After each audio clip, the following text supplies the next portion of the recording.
Signor Ministro, pace fatta con Zaia?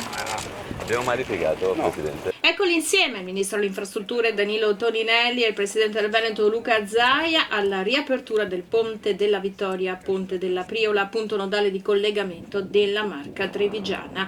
Un anno di lavori, 13 milioni di euro il costo per l'ampliamento della struttura antica risalente al 1916 con l'inserimento di 2 piste ciclabili e senza interrompere il traffico grazie al ponte I Bailey sul Piave che ora sarà smantellato, che ha saputo reggere l'impatto della tempesta dello scorso ottobre. Ora che abbiamo dimezzato i tempi, soprattutto riguardo ai lavori di manutenzione messi in sicurezza come questo il caso, non ci metteremo più un anno e passa per partire, ma li dimezzeremo, e questo grazie allo sblocca cantieri. Ministro, sbloccherà anche la TAV, quindi adesso? La TAV in Veneto non è mai stata bloccata, lo voglio proprio ribadire con la totale sincerità, non è mai stata bloccata semplicemente perché non è mai stato posto un veto su quell'opera. L'analisi costi-benefici che va parallelamente con lo stato di avanzamento dei lavori di rete ferroviaria italiana serve a migliorare. Prossimi giorni la pubblichiamo, ma RFI ha avuto un mandato chiaro, guai a voi se limitato o bloccate i lavori. Ci sono delle altre attività portate avanti da RFI che riguardano ad esempio le prescrizioni ambientali e quello di competenza di altri ministeri.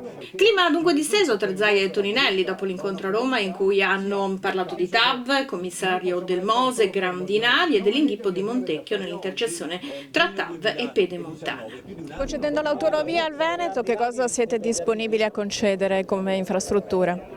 Allora, quello sull'autonomia è un tavolo importante, va fatta, stiamo lavorando intensamente attraverso tutti i ministeri con le rispettive competenze per farla bene, sottolineo bene perché io mi ricordo delle altre riforme che io ricordo sempre quella del titolo quinto, ha fatto dei disastri, ha creato centri di spesa, siamo in un altro ambito, ma gli effetti sono molto importanti della riforma dell'autonomia che il Movimento 5 Stelle sottoscritto vuole fortemente ma vuole bene, significa che deve partire subito, che deve essere subito molto chiara.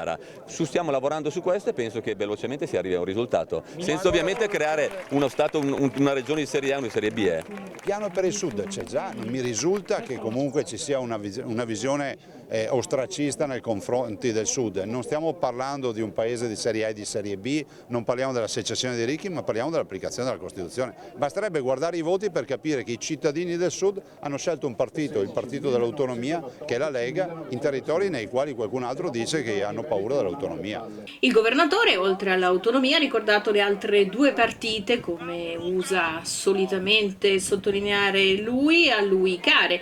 Le Olimpiadi invernali, lunedì a Losanna la decisione finale e a Baku a luglio in Azerbaigian l'ultimo scoglio per le colline del Prosecco, patrimonio UNESCO.